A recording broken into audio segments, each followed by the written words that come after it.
जय मसीह। सुसमाचार यूहन्ना 12 अध्याय 12 से लेकर 19 तक।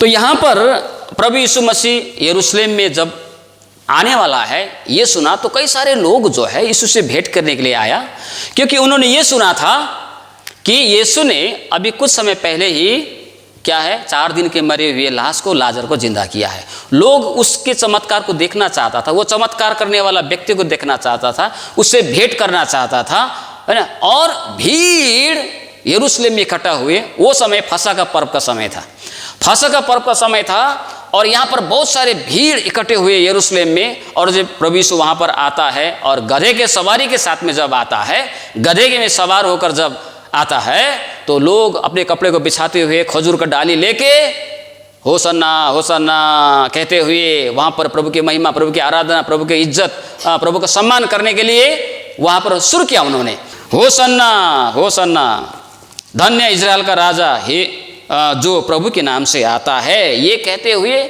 लोग प्रभु की महिमा करने लगे। और प्रभु यीशु जो है गधे में वो चढ़ के वो जा रहा है, यरूशलेम में प्रवेश कर रहा है। आज खजूर रविवार है और सारा संसार में आज के इस रविवार को, पाम संडे को, खजूर रविवार को बड़े धूमधाम से मनाया जाता है। विभिन्न कलीसियाओं में, विभिन्न चर्च में अपने तरीका से, अपने नियम मुताबिक कोई खजूर के डाली हिलाते हुए, कोई रैली करते हुए और अपने नियम, अपने तरीका से आज का दिन वो लोग पालन करते हैं, है ना। एक त्यौहार के रूप में, एक पर्व के रूप में, एक दिवस के रूप में हम लोगों को, एक विश्वासी को, एक कलीसिया को इस प्रकार के दिवस को, इस प्रकार के दिन को माननी चाहिए, है ना। और आज का ये दिन जो है सिर्फ ये पाम संडे नहीं, सिर्फ ये खजूर रविवार नहीं, परंतु हमारे मसीह जगत में, हमारे कलीसिया में जुड़े हुए बहुत सारे ऐसे त्यौहार हैं, बहुत सारे ऐसे पर्व हैं जिसका पालन हमको करनी चाहिए। हालेलुया। आज क्या है? पाम संडे, खजूर रविवार, good Friday, Easter Sunday, Christmas और भी बहुत सारे। अगर हमारे लेक्शनरी में आप देखेंगे, हमारे बिलीवर चर्च का लेक्शनरी को आप देखेंगे, अंतिम पेज में 48 त्योहार पर्व का उल्लेख वहाँ पर किया गया है। बड़े बड़े पर्व जो है, जैसे आज पाम संडे हुआ, गुड फ्राइडे हुआ, ईस्टर संडे हुआ, क्रिसमस हुआ, कई सारे ऐसे बड़े बड़े जो पर्व है लोग बड़ी धूमधाम से मनाते हैं। लेकिन बहुत ही कम लोग होंगे जो लोग इस पर्व की गहनता को, इस पर्व, इस त्यौहार की गहराई को, जो इस पर्व का मतलब को समझता हो। ऐसे बहुत कम लोग हैं, कम लोग होता है। आज मैं आपको, आज इस जो पाम संडे है, खजूर रविवार है, इसका कुछ महत्वपूर्ण भाग जो हमको समझनी है, जो दूसरों को समझाना है।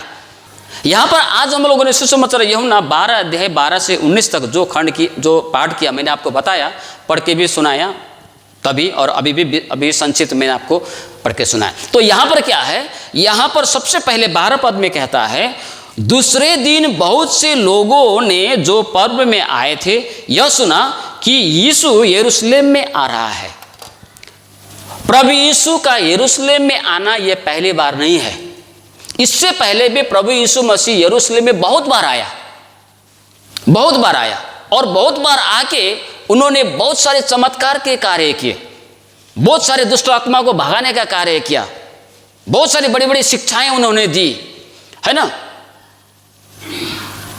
लेकिन उस समय का यरूशलेम में आना और इस समय का यरूशलेम में आना में बहुत बड़ा फर्क है। क्या फर्क है? उस समय के यरूशलेम में आना एक साधारण आना था। जितने बार भी ये खंड से पहले जितना भी प्रभु यीशु यरूशलेम में आया, जितने बार भी प्रभु यीशु यरूशलेम में आया, उस आने में, उन्हें आने से ज्यादा ये जो आज का आना है, ये बहुत बड़ा फर्क है, बहुत बड़ा एक अर्थ है इसका। उस समय प्रभु यीशु मसीह जब आया, यरूशलेम में आया, उन्होंने बहुत सारे कार्य किए, बहुत सारे चमत्कार के कार्य किए, बहुत पापियों को क्षमा करने का काम किया, चंगाई का काम किया, दुष्ट आत्मा को भगाने का काम किया। बहुत सारे कार्य को यरूशलेम में इससे पहले जब आया था उन्होंने किया। लेकिन यहाँ पर जो आज के दिन यरूशलेम में प्रभु यीशु प्रवेश किया, यहाँ पर प्रभु दुष्ट आत्मा को भगाने के लिए प्रभु यीशु प्रवेश नहीं कर रहा है। यहाँ पर चमत्कार के कार्य करने के लिए प्रभु यीशु यहाँ पर प्रवेश नहीं कर रहा है। लेकिन यहाँ पर ये जो है इसे अंतिम सप्ताह कहा जाता है, क्योंकि अब इस प्रवेश के बाद प्रभु यीशु का दुख भोग का समय शुरू होता है। प्रभु यीशु का दुख भोग का सप्ताह शुरू होता है। इसलिए अंग्रेजी में पैशन वीक कहा जाता है। दुख कष्ट का समय प्रभु यीशु मसीह का यह अंतिम सप्ताह है, प्रभु यीशु की सेवकाई का अंतिम सप्ताह। और ये इतना महत्वपूर्ण है कि इसका जो वर्णन है चारों सुसमाचार में मिलता है हमको, चारों सुसमाचार में। और यूहन्ना ने तो सिर्फ इस अंतिम सप्ताह का जो 7 दिन का जो वर्णन है, अंतिम सप्ताह का इतना ज्यादा वर्णन किया है कि यूहन्ना सुसमाचार तो आधा ही कवर हो गया है ना, आधा से भी ज्यादा कवर हो गया है। जब यीशु मसीह जब यरूशलेम में इस बार प्रवेश कर रहा है तो उसके मन में क्या चल रहा होगा। प्रभु यीशु मसीह यरूशलेम में जब प्रवेश कर रहा है उसके मन में बहुत सारी बातें हैं, है ना। क्या बातें हैं? अब मेरा अंत का समय आ गया है, अब मेरा दुख भोग का समय आ गया है, अब मेरा जीवन में दुख कष्ट का समय आ गया है। ये सारी बातें प्रभु यीशु मसीह के मन में चल रहा है। लेकिन प्रभु यीशु मसीह यहाँ पर यरूशलेम में प्रवेश कर रहा है। दुख कष्ट आगे देखते हुए भी यीशु यरूशलेम में प्रवेश करता है। और यरूशलेम में जब प्रवेश करता है तो यहां पर लोग क्या करते हैं, 13 पद में लोग जो है खजूर की डालियां लेकर, शायद आज सुबह ही हम लोगों ने शायद पाठ किया था प्रकाशित वाक्य में, है ना। आज सुबह हम लोग जब पढ़ रहे थे प्रकाशित वाक्य, क्योंकि हम लोग इन दिनों में प्रकाशित वाक्य पाठ कर रहे हैं। प्रकाशित वाक्य हम लोगों ने आज सुबह पाठ किया 7 अध्याय का 9 पद से लेकर 17 पद तक। प्रकाशित वाक्य 7 अध्याय का 9 से लेकर 17 पद तक आज सुबह 5:30 बजे का प्रार्थना में हम लोगों ने पाठ किया। उसमें आप 9 पद में देखने से वहां पर लिखा है, कुछ लोग हैं जो विभिन्न भाषा से, विभिन्न जाति से, विभिन्न कुल से, विभिन्न लोग जो है, जो बड़ी भीड़ है, अपने हाथों में खजूर की डालियां लिए हुए सिंहासन के सामने और मेमने के सामने खड़ी है, उसकी आराधना कर रहे हैं। नीचे लिखा है खजूर की डालियां आराधना करने का प्रतीक है। तो यहां पर लोगों ने क्या किया, वो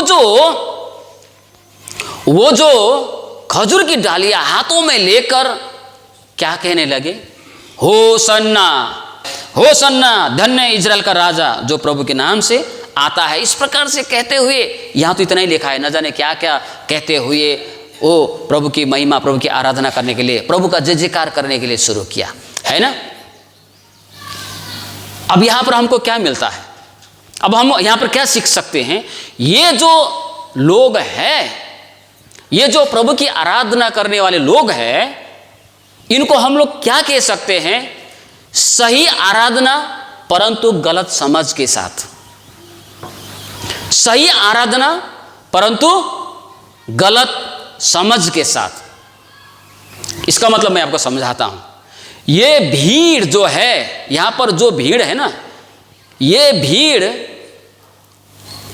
अभी कुछ समय बाद में यही भीड़ है जब पिलातुस ने पूछा कि मैं तो यीशु को निर्दोष पाता हूं, मेरे नजर में तो इस व्यक्ति ने, ये यीशु ने कोई पाप नहीं किया, कोई गलती नहीं किया, तो मैं इसको क्रूस में नहीं चढ़ाना चाहता हूं। लेकिन नियम के आधार पर एक व्यक्ति को छोड़ा जा सकता है। अभी तुम्हारे सामने में 2 व्यक्ति है, एक बरअब्बा जो संसार में दुख देने वाला, संसार में कष्ट देने वाला, संसार के लोगों को सताने वाला, संसार में लूट करने वाला, लूटपाट करने वाला, उत्पात मचाने वाला, उपद्रवी एक व्यक्ति बरअब्बा जेल में बंद है, एक ही तरफ यीशु है। तो तुम्हारे लिए मैं किसको छोड़ दूं? तो भीड़ ने चिल्ला चिल्ला कर बोला कि हमारे लिए बरअब्बा को छोड़ दो, हमारे लिए बरअब्बा को छोड़ दो, हमारे लिए बरअब्बा को छोड़ दो। पिलातुस ने बोला, फिर मैं यीशु का क्या करूं? उसे क्रूस पर चढ़ाओ, उसे क्रूस पर चढ़ाओ। बोलने वाला यही भीड़ था, यही भीड़। क्यों? अभी कुछ देर पहले तो वही व्यक्ति लोग प्रभु की आराधना कर रहे थे। अभी कुछ देर पहले तो चादर को बिछाते हुए खजूर की डालियां ले लेके प्रभु की आराधना कर रहे थे। फिर अभी कुछ समय बाद में वही व्यक्ति लोग, वही भीड़ यीशु के क्रूस पर चढ़ाओ, यीशु को क्रूस पर चढ़ाओ क्यों बोल रहा है? ऐसा क्या हुआ? इसीलिए मैंने आपको बताया, सही आराधना गलत समझ के साथ। ये लोग आराधना इसलिए कर रहे थे, ये लोग होसन्ना होसन्ना इसलिए कह रहे थे क्योंकि होसन्ना शब्द का मतलब है सेवस, हमें बचाओ, हमें बचाओ, हमारा उद्धार कर, हमारा छुटकारा कर। होसन्ना शब्द का अर्थ है, भले हम लोग होसन्ना होसन्ना गीत गाते हैं, आराधना में हम लोग चलाते, लेकिन वास्तविक जो अर्थ है होसन्ना शब्द का जो अर्थ है क्या है? हमें बचाओ, हमें बचाइए, हमें बचाइए, हमें बचाओ, हमारा उद्धार कर, हमें छुटकारा कर, हमें स्वतंत्र कर। होसन्ना शब्द का मतलब है। तो ये क्या बोल रहे थे? होसन्ना होसन्ना होसन्ना, हमें बचाइए, हमें छुटकारा दीजिए, हमें स्वतंत्र कीजिए, हमारा उद्धार करे, है ना? धन्य है इजराइल का राजा जो प्रभु के नाम से आता है। तो ये लोग को देखने से आराधना तो बहुत अच्छी प्रकार से कर रहा है। ये इजराइल का राजा, हालेलुया, होसन्ना, सब कुछ है। जो प्रभु के नाम से आया है वो होसन्ना होसन्ना। लेकिन इसका मन जो है, ये मन में एक गलत समझ है। वो क्या है? ये लोग होसन्ना होसन्ना जब बोल रहा था ना, हमें बचाइए, हमें बचाइए, ये बोलने के वक्त में ये लोग ये नहीं कह रहा था कि हमें पाप से छुटकारा दीजिए, हमें पाप से मुक्ति दीजिए, हमें पाप के बंधन से छुटकारा दीजिए, हमें श्राप के बंधन से बचाइए। ऐसा नहीं बोल रहे थे ये लोग। ये लोग जब ये बोल रहे थे तो इनके मन में एक विचार था। जब इन्होंने सुना कि एक यीशु है जो दुष्ट आत्माओं को भगाता है, आंधी तूफान को शांत कर सकता है, 18 साल से बंधन में पड़ी स्त्री को छुटकारा दे सकता है, 38 साल से बीमार लोगों को चंगाई कर सकता है, 4 दिन से मरे हुए लाश को जिंदा कर सकता है। यही है जो हमें रोमी सम्राट से, रोमी शासन से, रोमी सरकार से हमें छुटकारा दे सकता है। वो लोग क्या सोचता था? हमारा एक मसीहा आ रहा है जो हमें रोम के आज़ादी से, रोम के शासन से, रोम के दासत्व से हमको छुटकारा देगा, हमारा अपना राजा होगा, हमारा अपना राज्य होगा और हम लोग अपने राज्य में बड़े आनंद शांति के साथ में रहेंगे। ये लोग ये सोच रहा था, इसलिए होसन्ना होसन्ना बोल के बोल रहा था, हमको रोमी शासन से छुटकारा दीजिए, है ना, हमको मुक्ति दीजिए, हमको इस रोम साम्राज्य के कैद से हमको छुटकारा दीजिए बोल के ये लोग चिल्ला रहे थे, है ना। मैं इसीलिए बोल रहा था ये लोग आराधना कर रहा है, लेकिन ये लोगों का समझ जो है वो गलत है। आज पाम संडे में हमें भी खुद से प्रश्न करनी चाहिए, क्या जब हम प्रभु की आराधना कर रहे होते हैं तो हमारा जो समझ है, हम किस समझ से, किस प्रकार से हम प्रभु की आराधना करते हैं। ये लोग एक ऐसा राजा चाहते थे। इन लोगों ने प्रार्थना किया, आराधना किया, प्रार्थना से नहीं हुआ, प्रार्थना से नहीं हो रहा है, अभी हमको ऐसा एक लीडर चाहिए जो हमको इस राज्य से, इस शासन से मुक्त करे। कई बार हम लोग भी राजनीतिक अगुओं का सहारा लेके, हम कई सारे बड़े लोगों का प्रार्थना में भरोसा करने के बजाय, आराधना में भरोसा करने के बजाय, परमेश्वर में भरोसा करके रहने के बजाय, हम लोग कई सारे ऐसे संसार के अगुओं का सहारा लेकर हम लोग विजय हासिल करना चाहते हैं, है ना। कई बार हम लोग उस समस्याओं से मुक्त होना चाहते हैं इनके सहारे। लेकिन प्रभु कहता है श्रापित है वे लोग जो मनुष्य पर भरोसा करते हैं। अभी तो आज हम लोगों ने वचन में पढ़ा, है ना। तो ये लोग क्या कर रहा है, ये लोग आराधना तो कर रहा है लेकिन इनका समझ ठीक नहीं है। हमें भी इस बात को बड़ी गंभीरता से समझना है। हम परमेश्वर की आराधना हमारे दृष्टिकोण से हमें नहीं करनी चाहिए, है ना। इसलिए तो आज बहुत सारे लोग यीशु को छोड़ देते हैं विश्वास करने के बाद में। क्यों छोड़ देते हैं? कारण क्या होता है?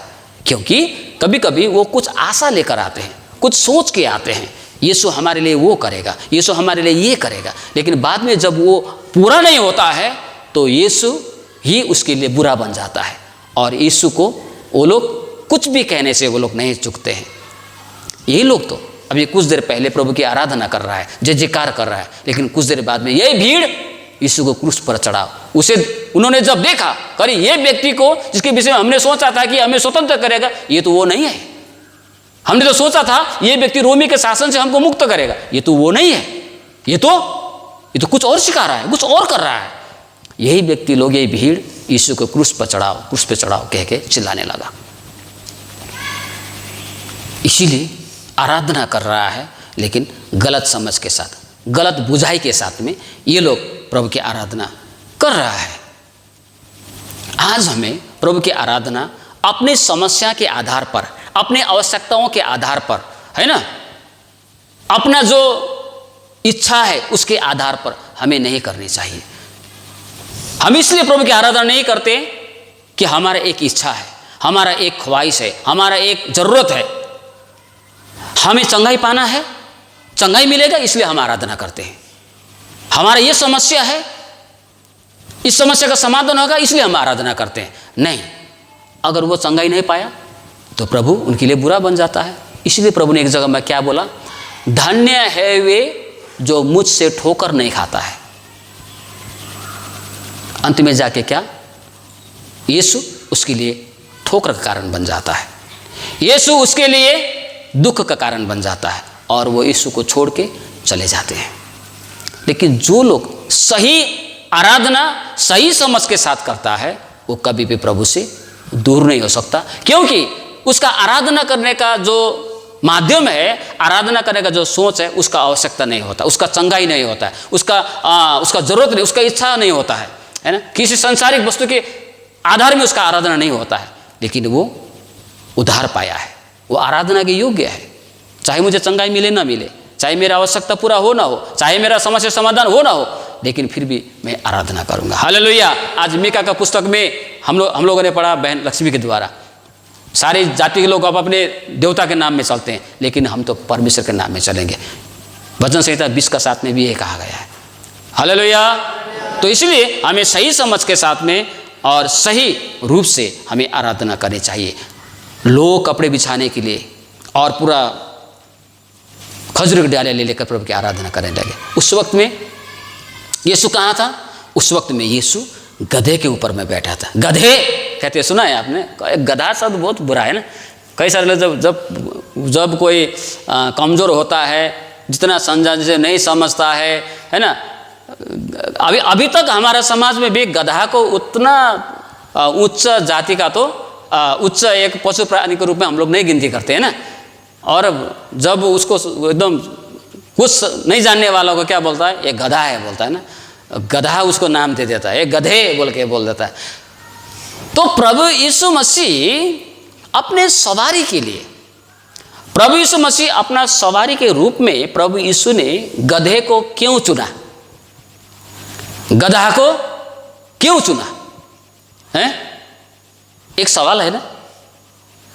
उस समय में और भी तो पशु था, हाथी था, घोड़ा था, ऊंट था, बड़े बड़े सवारी लोग ऊंटों में यात्रा करता था, हाथी के ऊपर में यात्रा करता था, घोड़ा के ऊपर में यात्रा करता था।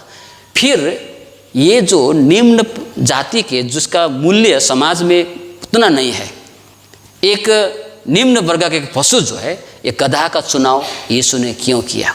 परमेश्वर ने अपने पुत्र यीशु के सवारी के लिए गधे को क्यों चुना? गधा को ही क्यों चुना? इसके पीछे बहुत बड़ा कारण है ना। हमें जब कहीं जाना होता है तो हम जितना हो सके अच्छा सवारी ही चुनते हैं, अच्छा सवारी ही चुनते हैं कि अगर हमको कहीं जाना है तो हमें अच्छी सवारी को हम चुनते हैं। लेकिन परमेश्वर ने अपने पुत्र यीशु के लिए जब विजय यात्रा करने का समय में यीशु के लिए, अपने पुत्र यीशु के लिए उन्होंने हाथी, घोड़ा, ऊंट जैसे उच्च वर्ग के प्राणी उसके लिए नहीं दिया, लेकिन गधा जैसा, गधे है ना, गधा एक जो पशु है निम्न वर्ग का, उसके लिए प्रयोग किया। इसका जो है इसका भविष्यवाणी हम लोग जकरिया का पुस्तक 9 अध्याय के 9 पद में वहाँ पर मिलता है। 9 का 9, हे सिय्योन बहुत ही मग्न हो, हे यरूशलेम जय जयकार कर, क्योंकि तेरा राजा तेरे पास आएगा, वह धर्मी और उद्धार पाया हुआ है, वह दीन है और गधे पर वरन गधी के बच्चे पर चढ़ा हुआ आएगा। प्रभु यीशु मसीह गधे में सवार होकर यरूशलेम में प्रवेश करने का पहला कारण है वो भविष्यवाणी को पूरा कर रहा था। जकरिया ने यीशु के विषय में जो भविष्यवाणी किया था कि एक गधे के बच्चे में सवार होकर जो आएगा, उस भविष्यवाणी को प्रभु यीशु मसीह यहाँ पर पूरा कर रहा था। लेकिन जकरिया ने इस प्रकार से क्यों भविष्यवाणी नहीं किया कि जो तुम्हारा राजा आ रहा है वह हाथी में चढ़ के आएगा, ऊंट में चढ़ के आएगा, घोड़े पर चढ़ के आएगा, लेकिन उन्हें क्या भविष्यवाणी किया? गधे में चढ़ के आएगा। यह भविष्यवाणी उन्होंने किया। क्यों? इसका कारण 10 पद में दिया है। और एक, मैं एफ्रेम के रथ और यरूशलेम के घोड़े नष्ट करूंगा और युद्ध के धनुष तोड़े डाले जाएंगे, और वह जाति जाति से शांति की बातें कहेगा। वह समुद्र से समुद्र तक और महानद से पृथ्वी के दूर दूर के देशों तक प्रभुता करेगा। 10 पद में वो क्यों है? क्योंकि यरूशलेम में वो गधे पर जाके उसके लिए भविष्यवाणी हुआ, क्योंकि यीशु मसीह खुद शांति का राजकुमार, शांति का संदेश लेकर वो जा रहा था। घोड़ा युद्ध का प्रतीक है। घोड़ा में जब कोई सवार होकर आता था तो लोग क्या समझता था? युद्ध करने के लिए आया। लेकिन गधे में जब सवारी होकर आता था, शांति का संदेश लेके आता है। हालेलुया। यीशु मसीह युद्ध के लिए नहीं, यीशु मसीह कोई दूसरा मकसद से नहीं, लेकिन गधे में सवार होने से वो इस बात को दिखा रहा था कि मैं शांति का संदेश लेके आया हूँ, मैं मिलाप का संदेश लेके आया हूँ, मैं उद्धार का संदेश लेकर आया हूँ, मैं जीवन का संदेश लेके आया हूँ। और वो दीन और नम्र है, दीन और नम्र बन के वो गधे में सवार होके आता है। आज हम लोगों ने मीका का पुस्तक में पढ़ा, हमारा बहन लक्ष्मी के द्वारा। यहाँ पर क्या लिखा है? मीका का पुस्तक में 4 अध्याय का हम लोगों ने 1 से लेकर 5 तक पढ़ा, लेकिन यहाँ पर मुख्य बातें जो है मैं आपको पढ़कर सुनाऊंगा। 3 और 4 मीका का पुस्तक 4 अध्याय 3 और 4। वह बहुत से देशों के लोगों का न्याय करेगा, दूर दूर तक की सामर्थी जातियों के झगड़ों को मिटाएगा। इसलिए वे अपनी तलवारें पीट कर हल के फाल और अपने भालों से हाशिया बनाएंगे, तब एक जाति दूसरी जाति के विरुद्ध तलवार फिर न चलाएगी। है ना? तो यहाँ पर क्या बताया गया है? झगड़ों को मिटाएगा। लोग क्या करेंगे? तलवारें पीट कर हल के फाल बनाएंगे। है ना? तलवार का काम क्या है? तलवार बारी जोतता है, हैं? तलवार क्या करता है? तलवार से युद्ध किया जाता है। लेकिन ऐसा समय आएगा, प्रभु यीशु पर विश्वास करने वाले लोग अब तलवार का प्रयोग नहीं करेगा, लेकिन उसको पीट पीट के अब क्या करेगा? तलवार को पीट पीट के क्या बनाएगा? हलों का फाली बनाएगा, हल का फाल बनाएगा। है ना? हल का फाली से युद्ध नहीं किया जाता, लेकिन हल का फाल से क्या? खेती को जोता जाता है। हालेलुया। खेत को जोता जाता है, अनाज को बोया जाता है।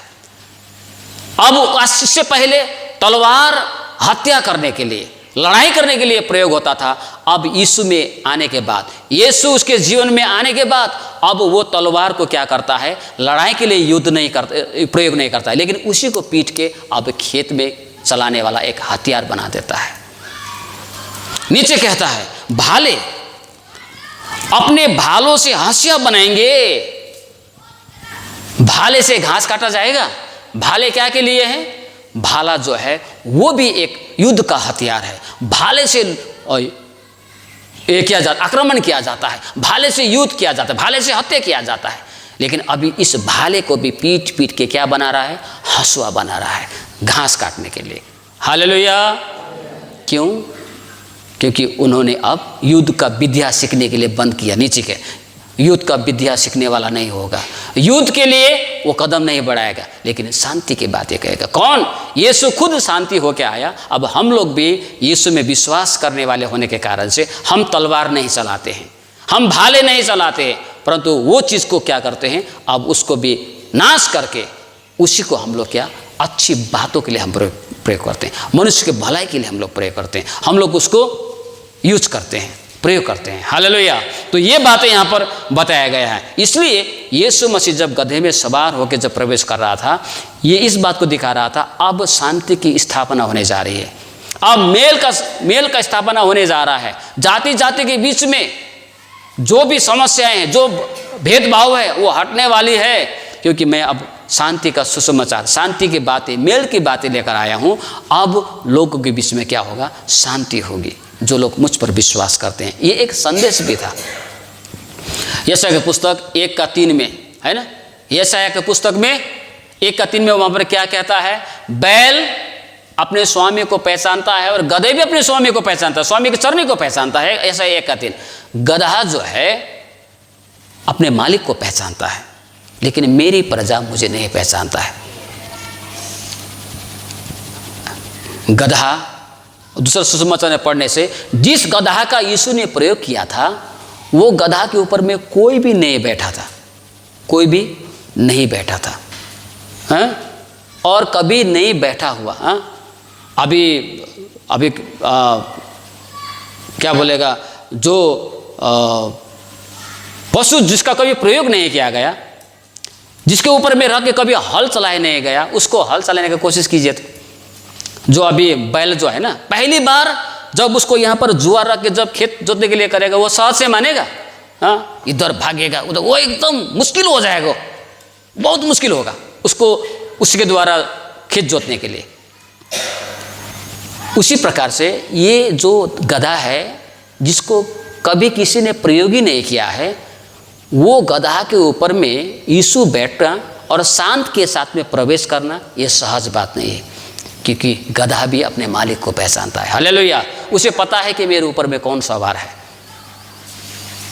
मेरे ऊपर में जो बैठा है वो सृष्टि करता है, उद्धार करता है, वो मेल करने वाला, शांति का संदेश सुनाने वाला जो मेरे ऊपर में सवार है। गधा अपने मालिक को पहचानता है।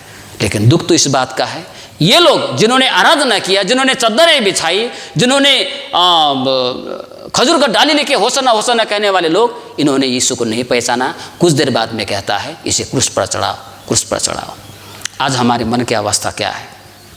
जब हम आज पाम संडे मनाते, जब हम आज आराधना करते हैं, तो हमारा मन का अवस्था कैसा है? या ये चिल्लों के समान है? ये चिल्ल लोगों को भी समझ नहीं आए। 3.5 साल तक यीशु के साथ में रहने के बावजूद भी इन लोगों को समझ नहीं आया। आज हम कई सारे लोग कितने साल के विश्वासी हो गए, लेकिन आज भी यीशु की गहराई को, यीशु की शिक्षा को, यीशु के जीवन को हम समझ ही नहीं पाते हैं। और एक समय आता है वो प्रभु को छोड़ के चला जाता है। आज हमारा दिल का अवस्था कैसा है? कुछ लोग ऐसे होते हैं इस फरीसियों के समान,